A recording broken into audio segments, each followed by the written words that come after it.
com alegria que nós nos encontramos aqui mais uma vez. Nós viemos aqui adorar o Senhor. Nós viemos aqui em busca de respostas. Nós viemos aqui em busca de aconchego. Nós viemos aqui em busca de abraços. E se necessário for, de correção e de repreensão.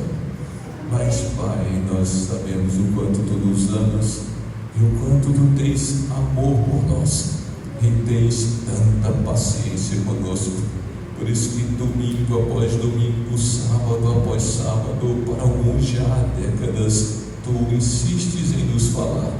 E às vezes somos tão rebeldes e obstinados e não ouvimos a voz do Senhor. Dai-nos a Tua bênção mais uma vez. Pelo amor que Tu tens a Jesus, fala-nos aos ouvidos do coração, converta-nos, transforme a nossa vida, responda às nossas perguntas, aquiete nosso coração, impacte a nossa vida. Oramos agradecidos na certeza de que seremos ou já estamos sendo visitados pelo céu, em nome de Jesus. Amém. Amém. Amém. Amém. Por isso, boa noite, queridos. É um prazer revê-los. Deus abençoe vocês. Queridos, eu tenho um sermão do Senhor para entregar para vocês. Eu sei o quanto isso aqui é importante. Eu espero, Deus, que você tenha disponibilidade e disposição para ouvir. E Deus te abençoe nesta noite, em nome de Jesus. Amém? Abra sua Bíblia no livro de Reis, 1 Reis, que nós estamos estudando. 1 Reis, capítulo 18, versículos 41 a 46. 1 Reis, capítulo 18, versículos 41 a 46. O título do sermão de hoje é Elias, um homem de oração. Então disse Elias, sim, eu estou pulando o incidente do Carmelo. Nós vamos estudar o incidente do Monte Carmelo no próximo domingo. Então estou indo para o encerramento do conflito entre o bem e o mal no Monte Carmelo. Mas você vai entender melhor por que eu fiz esta mudança domingo que vem. Mas hoje nós vamos falar sobre Elias, um homem de oração. Então disse Elias a Acabe, versículo 41, sobe, come e bebe, porque já se ouve ruído de abundante chuva. Subiu Acabe a comer e a beber. Elias, porém, subiu ao cimo do Carmelo, ao topo do Monte Carmelo. Fica a uns 4 quilômetros, 3 quilômetros do mar Mediterrâneo. E diz ele que Elias subiu ao cume do Monte Carmelo, porém, e encurvado para a terra, meteu o rosto entre os joelhos e disse ao seu moço, sobe e olha para o lado do mar. Ele subiu, olhou e disse, não há nada. Então lhe disse Elias mais uma vez, volta. E assim por 7 vezes. A 7ª vez disse, eis que se levanta do mar Mediterrâneo, uma nuvem pequena, como a palma da mão do homem. Então disse ele, sobe e dize a Acabe, aparelha o teu carro e desce para que a chuva não te detenha. Dentro em pouco os céus se enegreceram com nuvens e vento e caiu grande chuva. Acabe subiu ao carro e foi para Jezreel, uma cidade que ficava a cerca de 30 quilômetros do Monte Carmelo. A mão do Senhor, Jeová Deus o Eterno, veio sobre Elias, o qual cingiu os lombos e correu adiante de Acabe até a entrada de Jezreel, a cidade onde ficava o castelo ou morada de veraneio do rei, o rei Acabe. Queridos, vamos ser honestos aqui numa coisa. Se alguém nos desafiasse a escolher alguém da Bíblia para ser nosso modelo de oração, você escolheria Elias? Se alguém dissesse assim, quem é o modelo de oração separando Jesus da Bíblia para você? Você escolheria Elias? Talvez você não escolhesse Elias, talvez nós não escolhêssemos Elias, porque nós iríamos alegar que ele operou muitos milagres. Ele foi, depois de Moisés, o mais poderoso profeta do Velho Testamento. Feitos divinos na vida dele, através dele, inimagináveis. Então é bem provável que nós afirmássemos que ele era um operador de grandes milagres, e nós nunca operamos milagres nenhum. Então ele não serve para nós, porque ele está muito aquém de nós. Porque nós temos a tendência de colocar Elias em um pedestal muito alto, de um padrão muito alto, que é inacessível a nós. Mas eu queria agora abrir um parêntese e convidar você a abrir a carta de Tiago, para nós respondermos a esta pergunta com mais propriedade. Tiago capítulo 5, carta de Tiago, irmão de Jesus, certamente por parte de pai. Capítulo 5.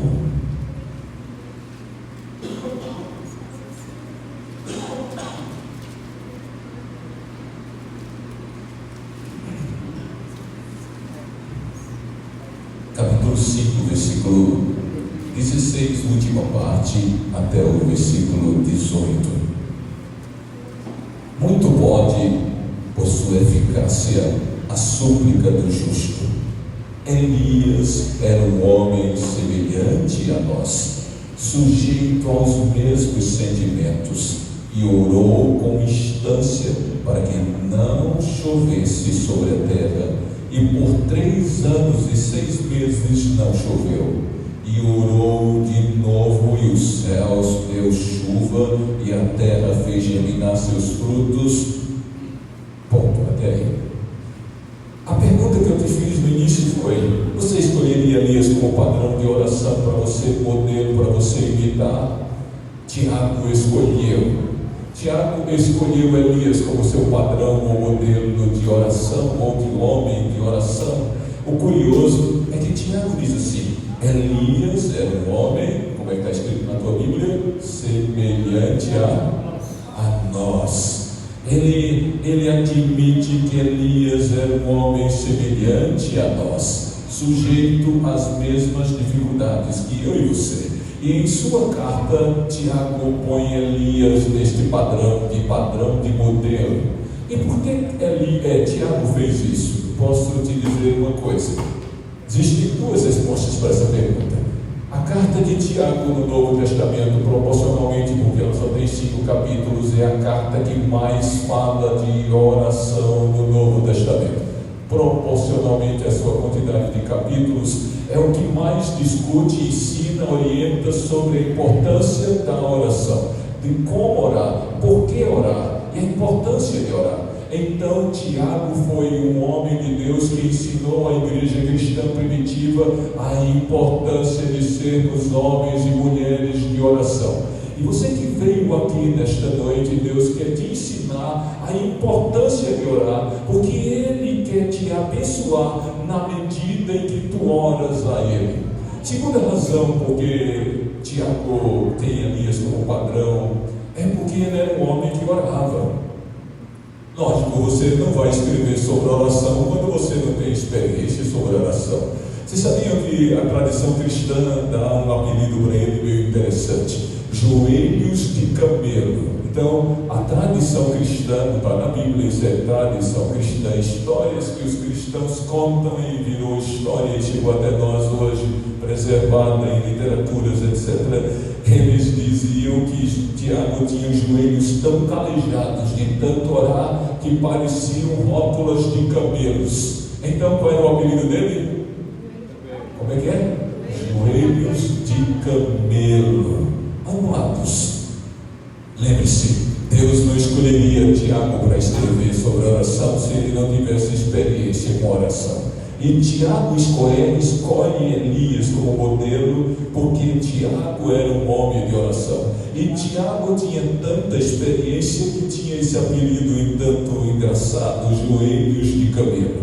Mas o que é que Tiago falou sobre Elias? Ele disse: Elias é um grande operador de milagres, então nós temos que orar como Elias. Ele não disse Elias é um homem perfeito que orava. Ele não disse Elias era um homem que não errava e por isso orava. Elias era um homem santo e perfeito e Deus o ouvia, porque não havia falhas nem defeitos em Elias. Tiago não disse isso. Ele foi claro e direto: Elias foi um homem semelhante a mim, disse Tiago, semelhante a você, sujeito aos mesmos sentimentos, leia-se, sujeito às mesmas fragilidades, leia-se, sujeito aos mesmos pecados, às mesmas falhas, aos mesmos erros, às mesmas dores, às mesmas angústias. Se ele era casado, talvez algum dia ele discutiu com a esposa. Se ele tinha filhos, é provável que ele tivesse tido muitas dores de cabeça com seus filhos. O que eu sei era que ele era um homem de carne e osso, era e é, porque está vivo nos céus, um homem de carne e osso que creu no Senhor, viveu para amar e servir o Senhor e honrou o Senhor, e Deus o honrou com graça, poder e vitória para a honra e glória e louvor do nome do Senhor. Ele não era sobrenatural, porque só Deus é. Ele não era perfeito, porque só Deus é. Mas ele foi um homem como humanos antes da transladação, sujeito a pecados e falhas, mas amava Jesus como Deus de Israel, e o obedeceu e o serviu, e se disponibilizou a defender e honrar o nome do Senhor. Existe um abismo aqui entre nós e Ele, não na perfeição de caráter nem santidade absoluta, porque não existe, mas de vida devotada ao Senhor, queridos. Muitos de nós hoje não temos vida devotada ao Senhor. Muitos de nós hoje nem temos tempo para o Senhor. Nós só temos o nosso nome no livro da igreja e achamos que isso é suficiente, ou achamos que isso é suficiente. Queria lhe dar duas orientações sobre a oração. Primeiro, lembre-se que Deus já havia prometido a Elias que cairia chuva, mas ele mesmo assim orou. Então por que Elias orou? Este é o ponto. Porque a oração é o braço da fé que transforma uma promessa em realidade. É o braço da fé que estende e toma a bênção para si. Então a oração é o braço da fé que torna a necessidade uma realidade, ou a solução do seu problema uma realidade. Segundo ponto, orar não é uma questão de convencer a Deus de alguma coisa, como que ele precisasse ser convencido de alguma coisa. A oração é se aproximar de Deus, não como um Deus relutante, de coração duro, que você tem que ficar ali insistindo com Ele, para que Ele te dê um pouquinho de atenção. Orar não tem nada a ver com isso. Não é para convencê-lo a lhe conceder algo. É buscar a Deus com convicção de que dependemos dEle. É admitir nossa própria nulidade, é admitir nossa própria incompetência, é admitir nossa própria fragilidade, é admitir nossa miséria de vida, e como um filho se achegar ao conchego do colo do pai e dizer: Pai do céu, socorre-me, ajuda-me, auxilia-me, abençoa-me, Pai. Olha, se o pai bom amando não dá pedra quando o filho lhe pede pão, nem uma serpente quando ele lhe pede peixe, você acha que seu Pai do céu não vai cuidar de você? Então orar a Deus não é buscar convencê-lo, mas é buscá-lo porque sente necessidade e saudade dele. Então ore e Deus honrará você. As orações de Elias, ou a vida de oração de Elias, tinham três características de acordo com o texto que nós lemos, Lembre-se que nós estamos sondando o texto. Primeiro, a oração de Elias era uma oração que tinha fervor. Não era vazia, oca, fria, morta, morna. Segunda, a oração de Elias tinha senso de expectativa, ele sabia esperar, não importava o tempo. Em terceiro, havia efeito quando ele orava, as coisas aconteciam quando ele orava. Então, no tempo que me resta, queria explorar com você esses 3 aspectos da oração de Elias, que devem servir de padrão, de modelo ou de incentivo para a minha maneira de orar e a tua maneira de orar. Há fervor em sua oração e na minha? Você ora com senso de expectativa, você sabe esperar, você persiste, não desiste, até que Deus lhe ouça? E você, quando ora, as coisas acontecem? Ou você fala ao vazio? Queira Deus que nesta noite você entenda que Deus deseja que haja efeito na minha oração e na tua. Amém? O texto bíblico diz: então disse Elias a Acabe: sobe, come, bebe, porque já se ouve ruído de abundante chuva. Amado, não tinha chuva coisa nenhuma, não tinha nem nuvem no sol causticante daquele dia, há 3 anos e meio sem chuva, sem nuvem, sequidão. Mas Elias cria no Senhor, ele cria no Senhor. Ele não era crente de artificialidade religiosa, ele não era crente de ter nome no livro da igreja e se achar santo que vai para o céu. Ele era alguém que vivia uma experiência marcante, poderosa e viva com Deus, e cria tanto que Deus honrava a sua palavra, que ele manda o rei ir embora, porque a tempestade que vai vir, meu querido, você não consegue sair nem do lugar. A melhor coisa que você faz é ir embora, porque o meu Deus há de mandar uma tempestade que vai encharcar a terra, os rios, os lagos, e tu verás a glória do Deus de Israel, o verdadeiro Deus a quem eu sirvo. Mas Acabe não o ouviu, você sabe disso. Mas ele orou, ele agiu porque cria, e embora ele não visse chuva, ele ouvia o ruído dos trovões com seus ouvidos da fé. Você confia em Deus assim? Você ora a Deus assim? Ele teve a convicção absoluta de que Deus agiria de acordo com a sua promessa, de acordo com a sua palavra, independente das circunstâncias que rodeavam o momento. Você não pode ser o cristão que é medido, avaliado pelas circunstâncias da sua vida, pautado pelas circunstâncias. Você e eu temos que agir na fé do Senhor, confiando no Senhor. Então, confiando no Senhor, ele subiu ao cume do Monte Carmelo e, encurvado por terra, meteu o rosto entre os joelhos e orou, e orou, e orou, e orou. O curioso é que Tiago diz que Elias orou com instância, com insistência. Não sei, na sua tradução em português, que não é uma tradução literal, é uma adaptação para que você entenda o que ele disse. Ele não disse Elias orou com instância. Tiago disse, esta é uma forma de interpretar a fala de Tiago. Tiago disse sim, é o hebraísmo, a maneira dos hebreus falarem, a maneira de um hebreu escrever dando ênfase exagerada. Ele diz assim, Elias orou em sua oração. Tem 2 sentidos aí, o sentido da ênfase hebraica e o sentido da oração genuína de Elias. Então Tiago diz que ele orou com instância, a sua Bíblia diz assim, que ele orou com insistência, a sua Bíblia diz assim, que ele orou com persistência, mas literalmente Tiago disse por inspiração que Elias orou em sua oração. O que isso quer dizer? É que ele orava de verdade. Ele não ficava teologizando, falando complexas palavras. Ele não falava de modo vazio e louco.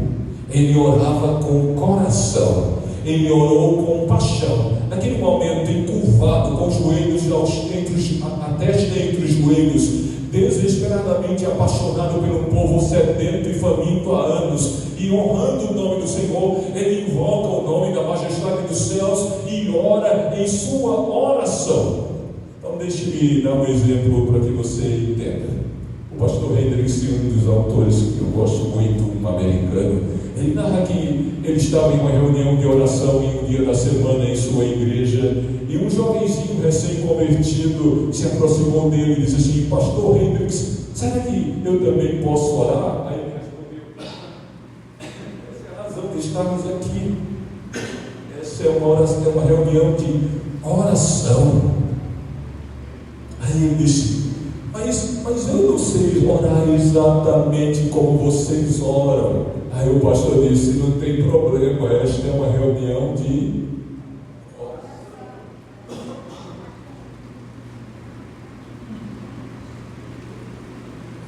Aí ele foi orar e eu transcrevi a oração dele, queridos. Senhor, aqui é o Gil, ou melhor, aqui é o tio, Senhor. Senhor, aqui é o tio, começou ele. Sou aquele jovem que te conheceu quinta-feira passada à noite. O senhor se lembra? Eu sou o tio, aquele jovem que te conheceu quinta-feira passada à noite. O senhor se lembra? Perdoe-me, Senhor. Perdoe-me, Senhor, porque eu não sei falar do jeito que o pessoal fala, Senhor, mas eu vou orar da melhor maneira possível. Senhor, eu te amo, meu Pai do céu. Saiba, eu te amo, Jesus. Eu te amo, Jesus. É verdade, Jesus. Eu te amo, meu querido. Eu te amo e te amo muito. E muito obrigado, Senhor. Esse jovem não disse: ó Deus Todo-Poderoso. Ele não disse: em nome de Jesus eu oro. Ele não usou palavras complexas. Ele não quis ensinar teologia para Deus. Ele não quis ensinar geografia para Deus. Ele não quis ensinar o que você ouve, fala, pensa para Deus. Ele não quis explicar nada para Deus. Ele apenas falou com Deus como seu aconchegante, apaixonante Deus a quem ele amava. E na simplicidade das suas palavras, ele apenas afirmou quem ele era, sua incompetência, sua inaptidão, até mesmo para orar, mas falou algo que caiu fundo no coração do Senhor: eu amo o Senhor. Isso é orar, queridos. É falar o que você sente, sem maquiar, queridos, sem tentar convencer Deus de nada, queridos. Falar a Deus o que você sente, abrindo sua boca e falando com palavras audíveis. E se de preferência for andando pela rua, no meio da rua, em todos os lugares, para que Deus ouça o grito da sua alma, leia-se do seu coração. Quando eu me tornei pastor no meu primeiro ano, a igreja do Nordeste passava por uma crise muito terrível e havia muita escassez de recursos em todo o Nordeste, porque havia muita infidelidade na época. A infidelidade hoje é alta, mas na época ainda era terrível, ao ponto dos pastores que recebiam chamados terem apenas uma ajuda de custo. Se você quer, você aceita, se não. E como eu nunca sonhei em ser pastor por causa de recursos financeiros, aliás, eu era tão orgulhoso que queria ter dinheiro para não receber dinheiro da igreja, para ninguém escrever no meu carro velho meu dízimo, como alguns desaforados adventistas não convertidos, que parecem ser mais filhos do inimigo do que do Senhor, escreveram no carro de um amigo meu que por acaso era muito rico e o carro ganhou do pai. Meu dízimo. Então eu tinha esse negócio, mas Deus me botou para passar no vale, e aí eu ganhava uma ajuda de custo. Está tudo bem. Mas aí os irmãos disseram assim: pastor, o senhor tem 18 igrejas, e o senhor, a gente mora longe do Senhor, de 200 quilômetros de distância, a gente precisa falar contigo e não tem meios, então o senhor tem que colocar um telefone na sua casa. Eu não tenho dinheiro para isso. Eles insistiam tanto, teve um dia que eles fizeram um círculo assim, os anciãos em cima de mim. Aí o Bombom foi lá e colocou o telefone. Aí o Bombom recebeu a primeira conta telefônica, mas durante o mês inteiro eu ouvia aquela músicazinha, né? Como é que era? Você aceita, né? Ligação, vocês são desse tempo, eu sou, né? Ligação a cobrar. Aí o bobão atendia. Quando passou o mês, a conta veio o dobro do meu salário líquido. O dobro. Quase que eu infartava. Mas, meus amigos, a Telemar desligou minha linha telefônica. Aí 1 mês, 2 meses, 3 meses, juntando meus tostões para pagar a conta. E o telefone mudo por 3 meses. Aí eu recebo uma informação da Associação Bahia que eu tinha que passar por convocar os anciãos com urgência para uma reunião de emergência, e eu tinha que convocar aquele mundaréu de anciãos que depois o meu distrito cresceu, então nessa época já tinha 80 e tantos anciãos. Eu tinha que ligar para ele pelo menos para 33 primeiro ancião de 33 igrejas, que eu já tinha aumentado o meu distrito. Foi rápido. Resumindo a história, eu precisava ligar. E agora, como é que eu ligo?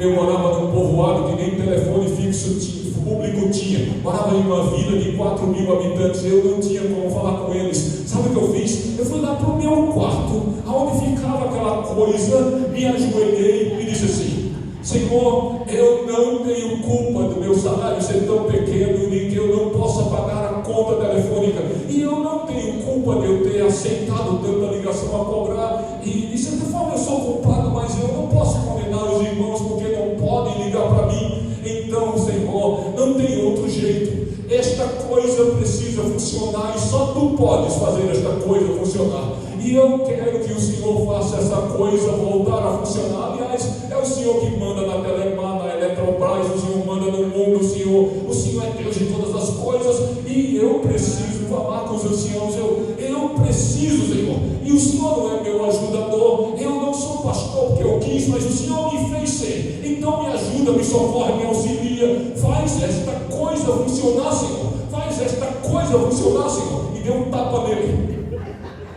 E deu um tapa, segurei e disse assim: ó Deus Todo-Poderoso, a quem eu amo e a quem eu sirvo, em nome de Jesus Cristo, meu Deus e Senhor, eu ordeno a você que você volte a funcionar. Em nome de Jesus, eu disse. E eu criei, filhos. Peguei o monofone do telefone, levei aos ouvidos e ouvi o mais maravilhoso dos sons. Tum. Diz amém. Quer você creia, quer não, eu ouvi. Tum. Você sabe que é o som de linha? Eu liguei para 33 anciãos e eu usei o telefone por mais 4 meses. E fui juntando meus tostões e paguei a conta telefônica. E no dia que eu fui avisar a Telemar que eu havia quitado a minha dívida, a moça disse assim: estou vendo no sistema que o senhor pagou sua conta. Muito bem, Senhor, mas eu estou verificando que há um problema. Que problema? É que eu estou vendo no sistema que sua linha está obstruída, desligada, e o senhor está falando comigo por sua linha. Eu não consigo entender. Aí eu disse assim para ela: se eu te explicar, tu não vais acreditar mesmo, então boa tarde, Jesus te abençoe. Vocês viram, né? Eu me alegro em chorar porque Deus ouviu a minha oração. Mas Ele não só ouviu minha oração, entenda. Se você é um crente ateu adventista, Deus existe.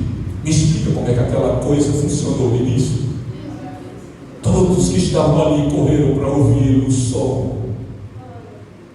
Eu estou falando a vocês de um Deus vivo, de um Deus real, de um Deus pessoal. Eu ouvi com meus ouvidos ali, independente do que você ache, creia ou não. Agora você percebe, eu chamei o telefone de coisa, eu disse o que sentia para Deus e Ele me ouviu, porque para Ele o que importava era a sinceridade da minha oração, não a moldura das minhas palavras. Deus quer que você fale com Ele, Deus quer ouvir sua voz, que haja fervor na sua oração e haverá poder de Deus em prol de você. Amém? Então, quando Elias orava, havia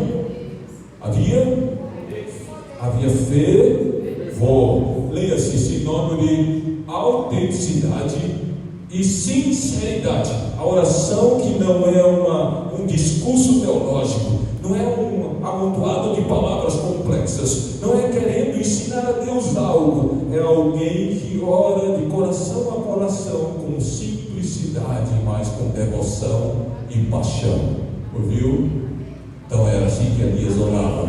Segunda característica da oração de Elias, havia expectativa, isto é, ele não desistia. Quando ele se metia em orar, ele só parava quando Deus dizia a ele sim ou não. Você ora assim também? Elias orava assim. Havia expectativa, havia senso de expectativa. E no texto que nós lemos, tem 3 sentenças que demonstram isso, em 3 versículos. Alguém disse para ele: não há nada, não há nuvens, não há nada. E aí ele disse: e eis que se levanta pela segunda vez do mar uma nuvem pequena como a palma da mão de um homem, e por terceira fase caiu uma abundante chuva. Mas esta progressão demonstra que enquanto isso se dava no horizonte do mar Mediterrâneo, havia alguém com os joelhos no chão e a testa entre seus joelhos, orando. E no domingo que vem nós vamos aprender que Elias fez uma oração de alguns segundos e caiu fogo dos céus. Minutos depois, ele teve que orar 7 vezes para Deus atendê-lo. Qual é a diferença? Ele orou e Deus atendeu instantaneamente. Outra vez, ele teve que dizer: sobe, olha para a banda do mar. E ele subiu, olhou e disse: não há nada. Então lhe disse Elias: volta. E assim por 7 vezes. A 7ª vez o jovem disse para ele, seu auxiliar, seu assistente: eis que se levanta do mar uma nuvem pequena como a palma da mão de um homem. Quantas vezes Elias orou? 7 vezes. Você consegue orar insistentemente pelo mesmo assunto 7 vezes? O que seria de Elias e dos hebreus dos seus dias há 2.800 anos se ele tivesse parado na 6ª vez? Se ele tivesse parado na 5ª vez? Se ele tivesse parado na 4ª vez? Se ele tivesse desistido de insistir, haveria seguidão até hoje. Lembre-se, ele disse: por minha palavra deixará de chover, e por minha palavra voltará a chover. Era Elias que tinha que invocar o nome do Senhor. O acordo que ele fez com Deus, ele precisaria invocar o nome do Senhor para que Deus agisse e todos soubessem que quem mandou a chuva não foi um acidente geográfico, meteorológico, não foi um acidente de um Deus pagão, foi o Deus de Elias, o Deus de Israel, o Deus verdadeiro. Amém. Às vezes Deus atrasa por várias razões. Uma delas é para testar a sua fé, outras para que você não dê razão a ninguém e apenas admita: foi o Senhor. Mas na maioria das vezes é para testar a minha e a sua fé, porque Deus não é seu servo que você estala os dedos e ele diz: o que você deseja, meu amo. Ele não é o mago da lâmpada de Aladim, que você fricciona e ele sai e pergunta: quais são os seus 3 desejos? Deus não é meu servo, Deus não é meu servo, nem o teu. O Deus de Israel, o Deus eterno, o Deus todo-poderoso é Deus, e eu e você temos que tremer diante dele, respeitar a ele e viver reverentemente diante dele. Para você não ficar mentindo, ele às vezes vai te dizer não e não e não, e se tu insistires e fores sincero e houver fé em teu coração e for para a glória do nome dele, quem sabe na 7ª vez ele enviará abundância de água sobre a tua casa e tua vida, e tu verás o poder de Deus em teu favor, libertando você, curando você, sorrindo você, salvando seus filhos, sua família, curando suas feridas emocionais, devolvendo sua paz. Ele há de agir na medida em que você confie nele e aprenda também a esperar, porque o tempo de Deus sempre é o tempo certo e Deus nunca chega atrasado. Amém. Elias orou em em sua oração com senso de expectativa. Lembre-se, devemos orar com deliberação. Oração é algo que você faz, é algo que você decide fazer. É você que tem que falar com Ele. Querido, Deus salvou você, perdoou você, justificou você.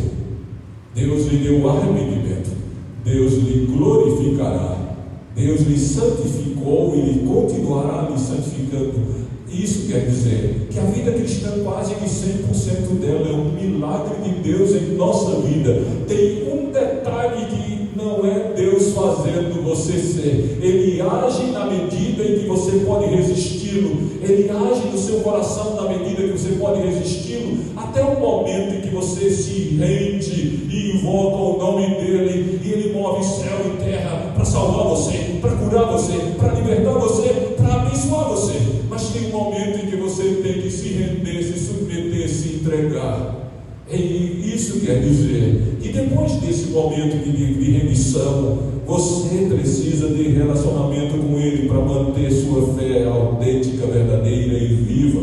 Deus não pode vir à igreja por você. Ele pode salvar você, porque você não pode salvar a si mesmo. Ele pode perdoar você, porque você não pode perdoar você mesmo, porque pecado na Bíblia não se perdoa, se paga, e foi Ele que pagou na cruz. Então, o cristianismo é um milagre de Deus em você, mas é você que tem que vir à igreja, é você que tem que abrir a Bíblia para ouvi-lo, é você que tem que se curvar para orar a Ele, orá-lo, pode ser assim, ou você vem a Deus, ou Deus não pode fazer nada por você. Por quê? Porque Ele é um cavalheiro. Ele não vai lhe obrigar a fazer ou ser o que você não quer ser. Se você tem necessidade dele, você vai buscá-lo. Então essa é uma das razões principais porque Elias orou 7 vezes e Deus atendeu na 7ª. Então ore com persistência, com deliberação. E eu ouço te dizer, quando for duro orar, ore duramente. Vamos repetir essa frase, para você nunca se esquecer. Quando for duro orar, ore duramente. Como um bom nordestino, vou dizer, ore na barra. Como é que é difícil orar? Tem dia que é difícil orar. Tem dia que você está deprimido. Tem dia que o mundo desabou sobre sua cabeça. Tem dia que seus planos todos foram frustrados. Você se sente decepcionado. Você se sente desanimado. Sua fé está morrendo. Você tem dificuldades de orar. Eu me lembro quando eu era novinho na fé, era membro de uma igreja muito difícil, de muita gente ruim que ia lá. E um deles me machucou muito. E como eu era novinho na fé, não entendia. E eu deixei de ir à igreja. E teve um dia que eu, acordando, dobrando o cobertor, eu me lembrei de orar assim: Deus, salva-me, que eu estou perecendo. Foi a oração que eu consegui pronunciar. E quando chegou no sábado, foi no domingo à noite, eu literalmente quase que estava fazendo assim, para ir para a igreja, porque esta é a minha parte. Então você tem que orar com deliberação. Você precisa de Deus. Você não tem vontade de orar, diga assim: Senhor, eu não estou com vontade de ler a Bíblia, ajuda-me a ler a Bíblia. Eu não estou com vontade de ir à igreja, me leva na barra, me puxa pelas orelhas. Eu te autorizo, Senhor. Eu orarei mesmo sem querer orar. Eu vou orar com deliberação e orarei até que a vontade do Senhor se cumpra em minha vida. Eu não desistirei, eu não abandonarei, eu não desanimarei. Eu vou insistir, Senhor, porque o Senhor disse que a importância de orar sempre, sem nunca desanimar. Isso é orar com senso de expectativa. Essa história que eu conheço, ela é magnífica, e pensa numa história que eu amo contá-la. Após a Grande Guerra, um jovenzinho pastor, ainda com 4 filhozinhos, resolveu ser pastor e estudou, fez para o seminário e se formou. E ele tinha o salário dele lá depois da guerra. Foi muitas crises financeiras na América. Ele ganhava um salário muito pequeno, parece Amorim quando começou. E ele não tinha condições de atender as necessidades dos seus filhos. E um dia o Gin olhou para o pai no culto de oração de pôr do sol. Olha aqui. Costume que muitos de nós perdemos ao pôr do sol, reunirmos nossos filhos, nossa casa, nossa família, e invocarmos o nome do Senhor, orarmos ao Deus vivo, apresentarmos nossas necessidades como sacerdotes de nossas casas.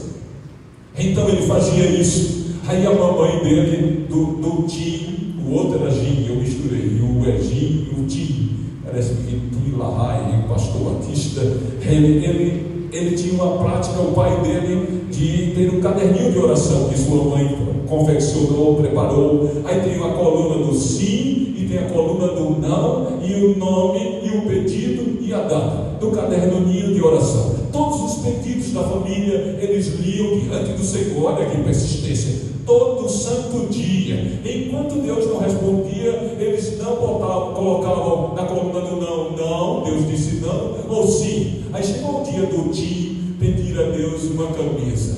Ele já tinha 12 aninhos e ele não tinha camisa para vestir. Ele estava crescendo e as suas roupas não cabiam. E seu pai não tinha dinheiro para comprar roupas para ele, e ele tinha que ir para a igreja com as mesmas roupas. Aí ele disse assim: papai, será que Jesus se chatearia? Olha essa simplicidade. Eu pedir a ele uma camisa. Pai, eu sei das suas dificuldades, eu não consigo ir com as mesmas camisas para a igreja. Eu queria que Jesus me desse uma camisa nova. Será que ele se chatearia se eu lhe pedisse uma camisa nova? Aí o pai disse: claro que não, meu filho. Aí anotou o pedido: Jesus, o Tim está te pedindo uma camisa. Aí a mamãe dele gritou, falou do lado assim: querido, escreve aí, tamanho médio. Você tem que ser específico com o Senhor. E a mamãe disse tamanho médio, e o papai escreveu tamanho médio. Ele orou no segundo dia, no terceiro dia. Toda vez que o pai ia orar: deixa eu orar, papai. O menino de 12 anos orou 1 dia, 2 dias, 3 dias, 7 dias, 10 dias, 1 semana, 2 semanas, 3 semanas. Jesus, me dá uma camisa, Senhor. 2, 3 semanas depois de oração persistente diária, lhe pedindo a mesma coisa, como Elias pedia água. Aí a mamãe recebe uma ligação de um cristão protestante daquela cidade, e ele diz assim: senhora, a senhora é a esposa do pastor fulano de tal? Sim, eu sou. Me desculpa, é que eu sei que a senhora tem 4 filhos, e eu tenho aqui um estoque que sobrou depois de uma liquidação que eu fiz na minha loja. Eu tenho algumas camisas, a senhora aceita? Me perdoe, eu não queria entrar nos seus problemas pessoais, nem sei se a senhora precisa, mas é de coração, eu queria presentear para os seus filhos essas camisas, a senhora aceita? Aí ela disse: sim, meu jovem, eu aceito. Assim você pode me responder uma pergunta? Ele disse: qual, senhora? Qual é o tamanho da camisa? Tem um problema, eu não disse para a senhora, eu só tenho tamanho médio. Aí no outro dia, aliás, no entardecer daquele dia, o funcionário deixou 12 camisas. Aí a mamãe fez algo com os 3 filhos: vou colocar lá no quarto, na hora que o Tim se ajoelhar para orar, vocês vão lá no quarto e tragam as camisas uma por uma e vão colocando sobre as mãos dele. Aí imagine, naquele momento em que ele disse: papai, deixe-me orar. Aí o pai dele diz assim: não, Tim, não precisa, Jesus já respondeu sua oração. Aí nesse mesmo momento em que ele abre os olhos, o irmão mais velho coloca uma camisa sobre as mãos dele, e o segundo irmão e o terceiro irmão, e foram voltando, e um por um foram entregando camisa por camisa, até a camisa de número 12. Eu imagino que naquela cabecinha infantil, naquele momento, ele deve ter imaginado que Jesus mudou de negócios, agora era especialista, vendedor de camisas, porque ele lhe pediu uma e Jesus lhe deu 12. Jesus é dadivoso, e ele é capaz de lhe dar muito mais do que você imagina, para a honra e glória e louvor do nome dele. Se você tem fé para esperar, Deus tem amor para dispensar você e abençoar você. Agora, prepare-se que ele também pode talvez lhe dizer: filhinho, não, por agora não. Isso também é resposta do Senhor. E você, submisso, dirá: seja feita a tua vontade. A propósito, você tem ensinado seus filhos a crerem assim? Nós temos ensinado nossos filhos a dependerem de Deus assim. Nós estamos produzindo uma geração de crentes que vão substituir os que estão tombando, uma geração de homens artificiais, superficiais, fracos, sem atitude de fé. Que Deus tenha piedade de nós e que nós possamos voltar ao topo do Monte Carmelo. A propósito, tem um topo do Monte Carmelo na tua casa, onde tu sobes todos os dias e lá tu te curvas e adora o teu Deus. Há um Monte Carmelo em tua sala, há um Monte Carmelo em teu quintal, há um Monte Carmelo em teu escritório, há um Monte Carmelo em teu quarto, ali na tua varanda, aonde tu te curvas, aonde tu reverencias, aonde tu adoras o Senhor. Meu amado, você que precisa do Senhor, põe isso na tua cabeça. Então tem que ter um monte onde tu o buscas, aonde tu te ajoelhas, se for necessário 100.000 vezes, mas que tu te ajoelhes diante do Senhor e o adore, e Ele vai honrar você, vai abençoar você.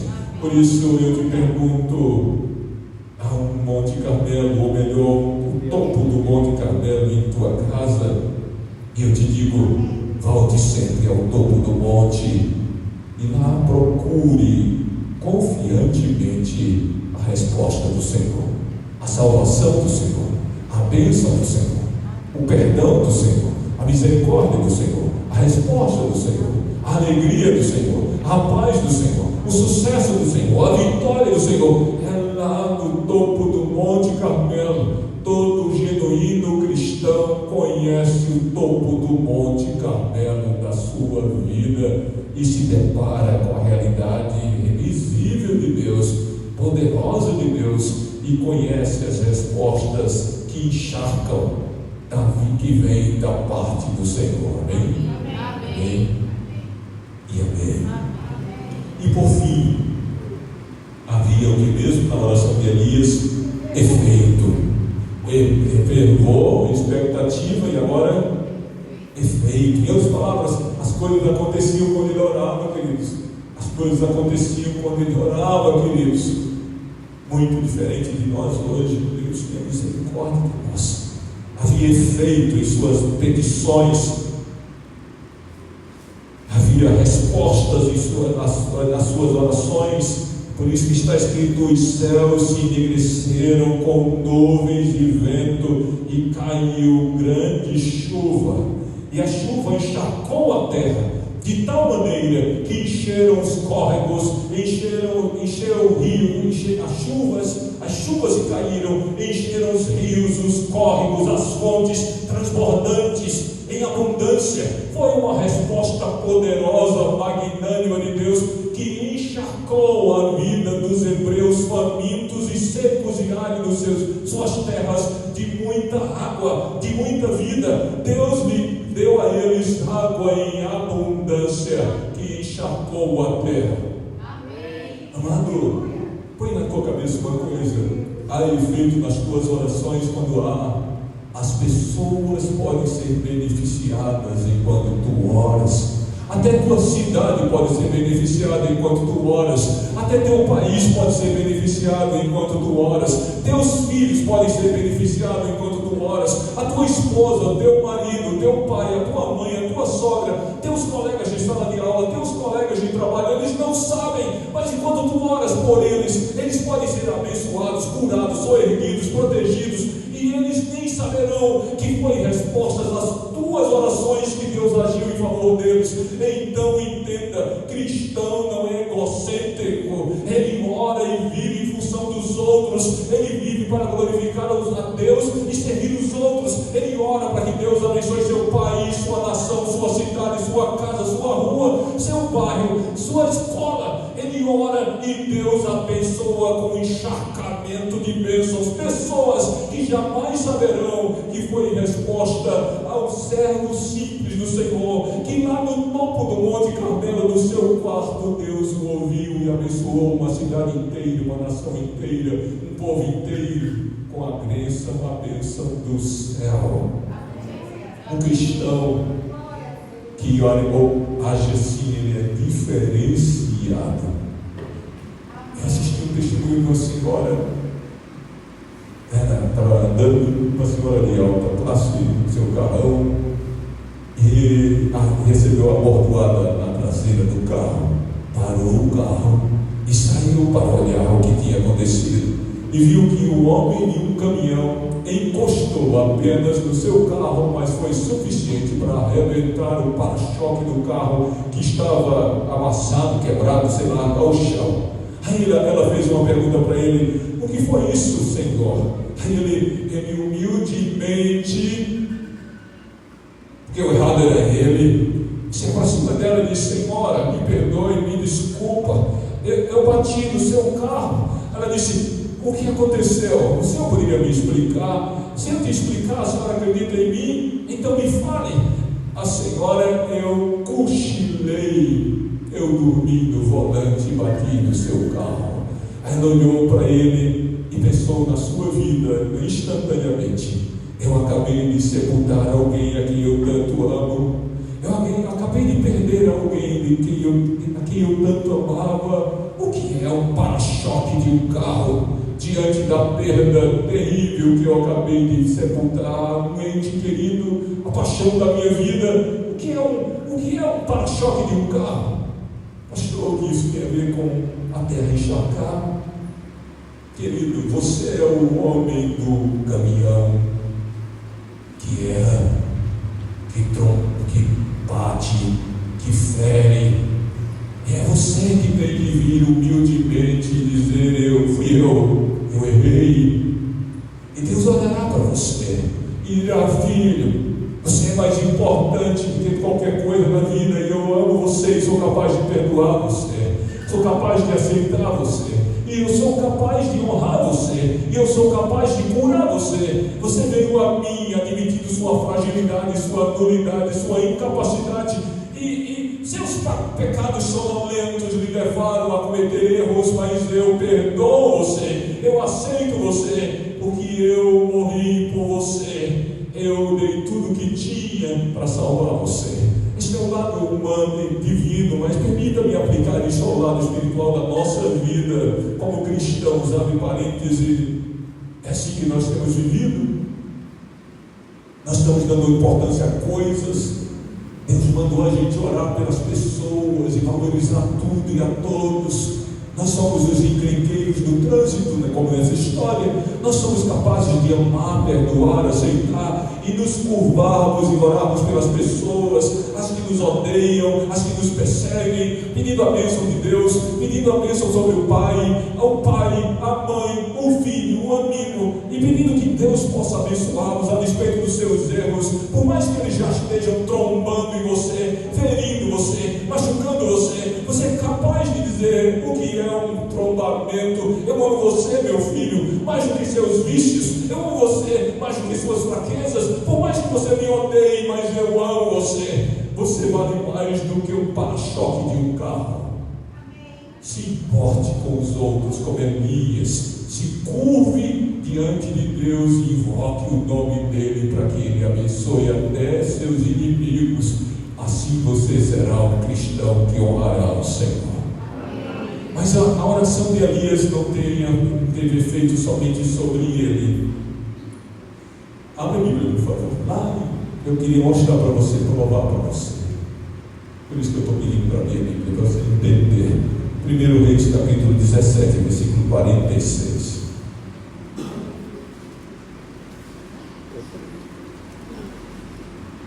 Vou passar um pouquinho do tempo. 18. 1 Reis 18, 46. 1 Reis 18, 46 diz assim: a mão do Senhor veio sobre Elias, o qual cingiu os lombos e correu adiante de Acabe até a entrada de Jezreel. Que derramou suor, acabou. Vocês entenderam o que vocês leram? Às vezes a gente lê e não entende. A mão do Senhor veio sobre Elias, e ele cingiu os lombos, amarrou a camisa aqui na cintura, arregaçou a roupa lá dele, não sei que tipo, era de camelo, peles de camelo, mas ele amarrou alguma coisa na cintura que a cingisse, e ele fez o que mesmo? Correu. Sabe quantos quilômetros ele correu? Ele foi o primeiro maratonista da história da humanidade, porque ele correu mais de 30 quilômetros. Ele não caminhou 10 quilômetros, nem 2, nem 3.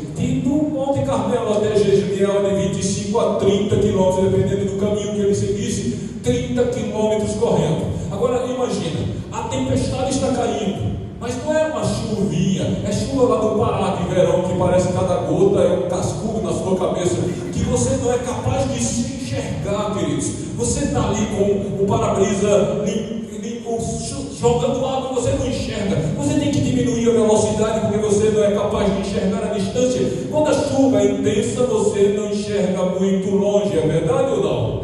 Agora raciocina. Por que é que Elias correu à frente do carro? Porque a chuva era tão intensa que o cavaleiro que estava levando o rei na carruagem real, puxada por pelo menos 2 cavalos ou mais, e que correm a mais de 60 km por hora. Você imagina, a chuva caindo, a casa real está a 30 km. O que é que o cocheiro do rei iria fazer? Iria caminhar com cavalos a passos lentos ou a passos rápidos? Raciocina, tinha que ser a passos rápidos. E cavalo não corre a velocidade de um homem, mas a mais de 60 km por hora. Raciocina, se Elias ia à frente deles como um guia, porque eles só enxergavam 1 ou 2, 3 metros à frente, Elias tinha que estar correndo mais rápido do que cavalos.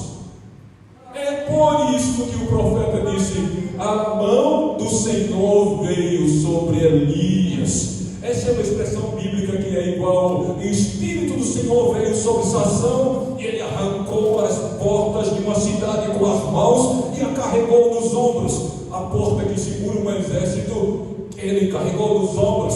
O Espírito do Senhor veio sobre Elias, e com uma queixada de jumento ele esmagou o crânio de 1000 homens.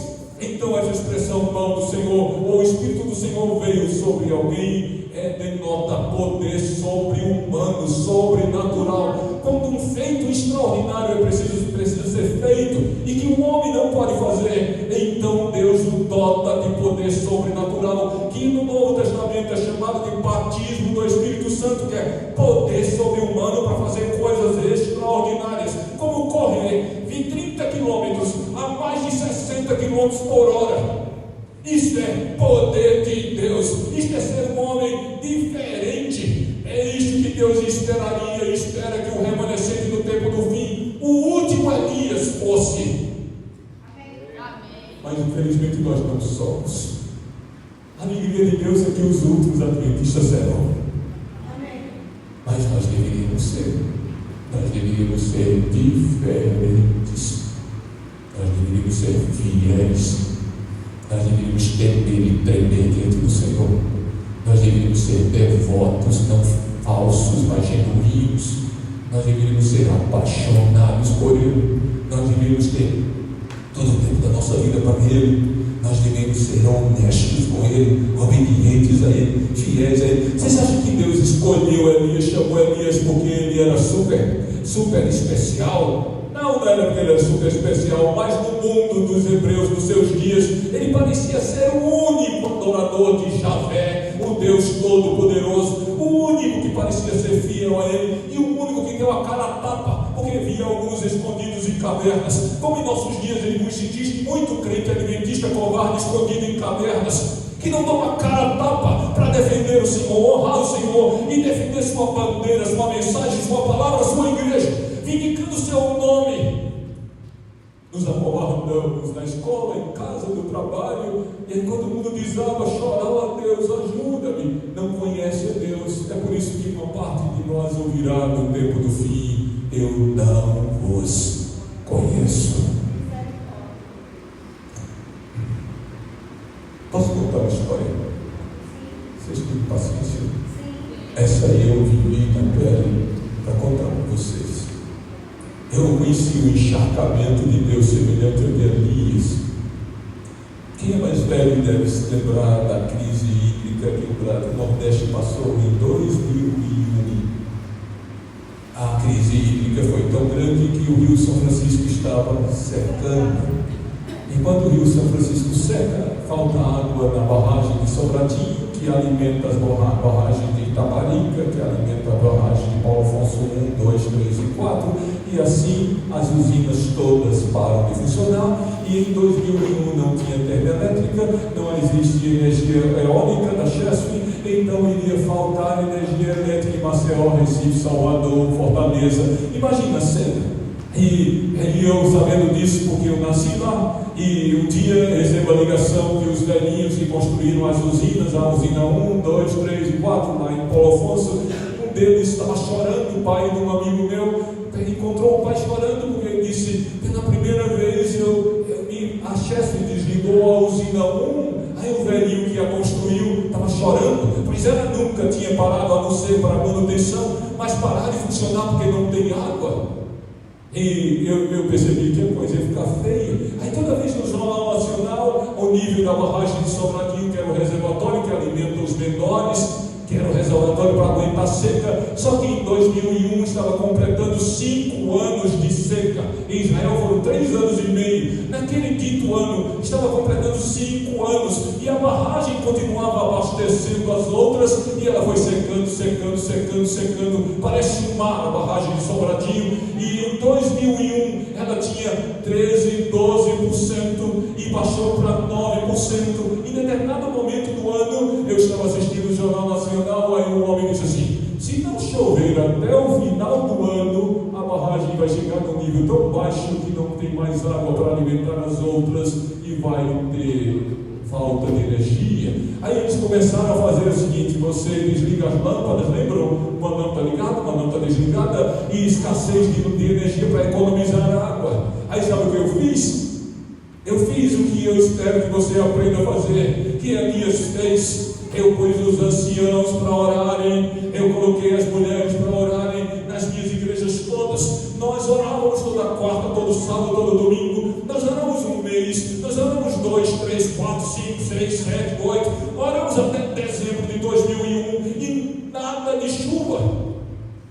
Orávamos nos treinamentos, nos encontros dos anciãos. Quando faziam uma oração pastoral, oravam para que chovesse e nada de chover. Agosto, setembro, outubro, novembro, dezembro, nada. Dia 22 de dezembro eu saio de férias e vou para a casa dos meus pais e chego lá e encontro uma tragédia.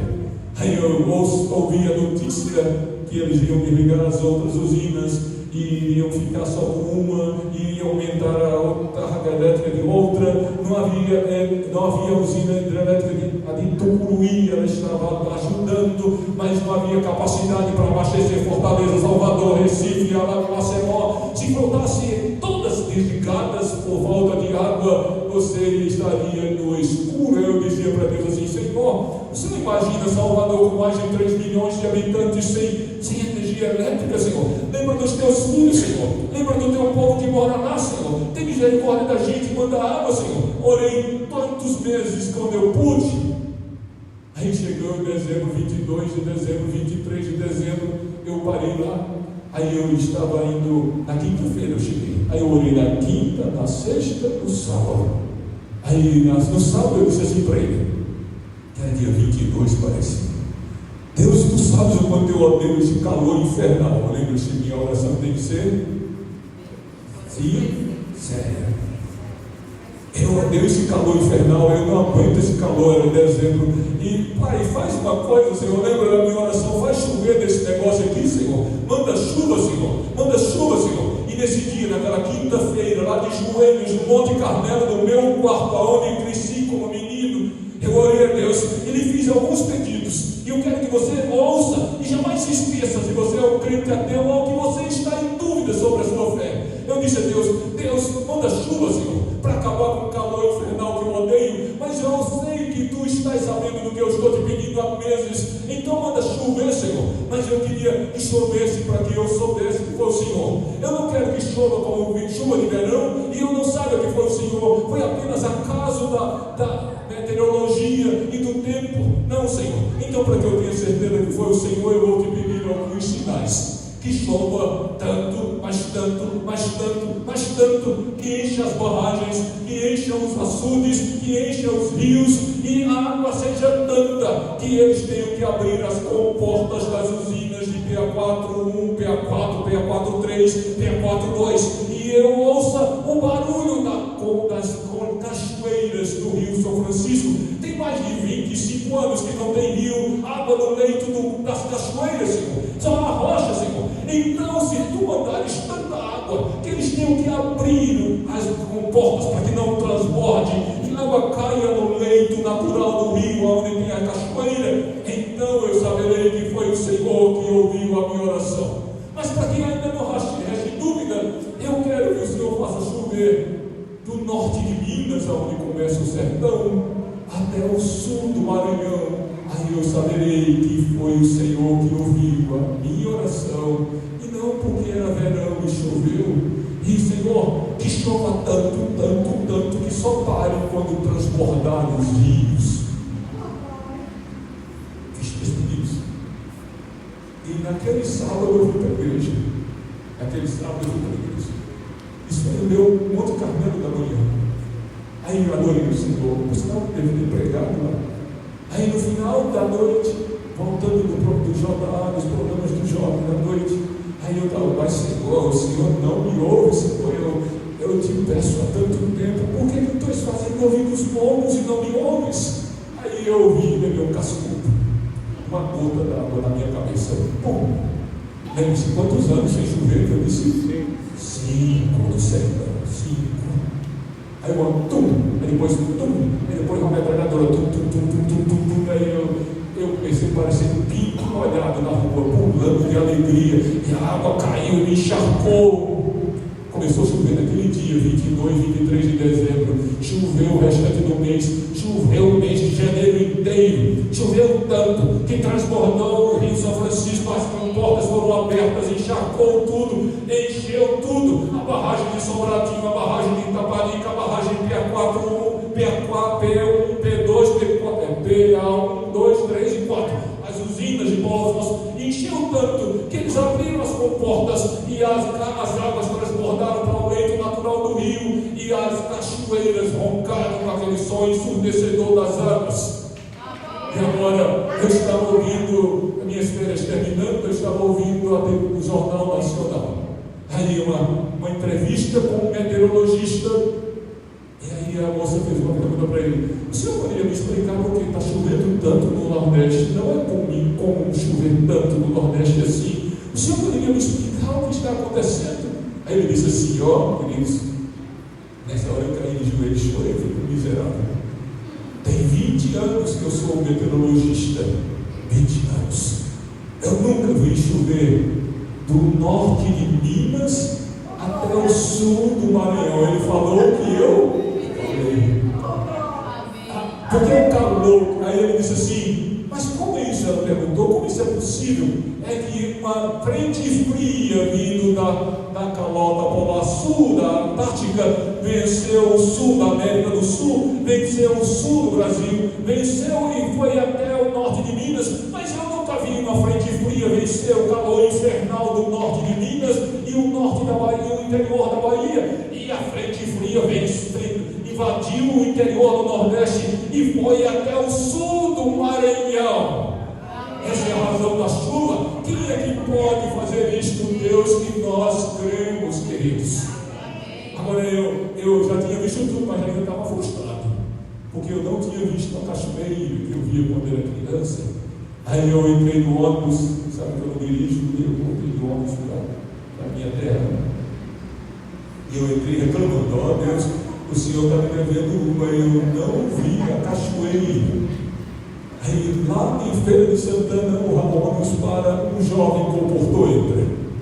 Aí ele disse assim: pastor, eu peguei um ônibus mais cedo, fiquei aqui, peguei esse agora para ir com o senhor para a mesma cidade que eu trabalhava. Ele era membro da minha igreja. O senhor não foi ontem para um passeio, Ribeirão? Que passeio? Nós fomos às cachoeiras do Rio São Francisco ontem. Aí vi cachoeiras do Rio São Francisco. Aí ele pegou a câmera fotográfica dele digital com uma telinha, o visor, abriu e filmou foi e mostrou para mim. Jesus fez eu ver. Olha aqui, pastor, as correntezas, as quedas d'água, eles abriram as comportas, a água estava jorrando, transbordando, e eu vi. Eu comecei a chorar, e ele perguntou: pastor, eu fiz alguma coisa? Por que você está chorando? Porque o meu Deus ouviu minha oração, que é o seu Deus. Nós cremos em Deus vivo. Nosso Deus é vivo. Nosso Deus é vivo. E se Ele tiver poder para correr mais rápido que um cavalo, que seja para a honra e glória e louvor do nome dEle. Mas meu desejo é que Ele encharque a tua vida com o poder dEle e com as bênçãos dEle. E que todos nós sejamos verdadeiros adoradores que creem no Deus de Israel, que por acaso tem nome, Jesus Cristo, o Senhor. A Ele seja a honra, a glória e o louvor para sempre. Vocês querem ouvir uma música? Eu acho que vocês precisam ouvir essa bela música para encerrarmos o culto de hoje.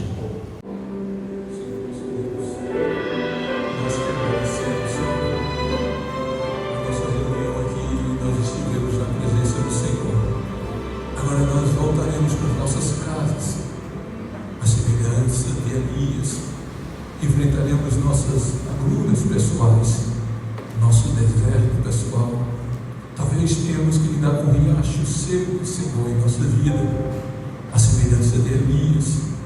Mas a semelhança de Elias, dai-nos a fé que ele tinha, dai-nos a ousadia que ele tinha, dai-nos a coragem que ele tinha, dai-nos a paixão que ele tinha, dai-nos a vontade de te servir, de te obedecer, de defender teu nome que ele tinha.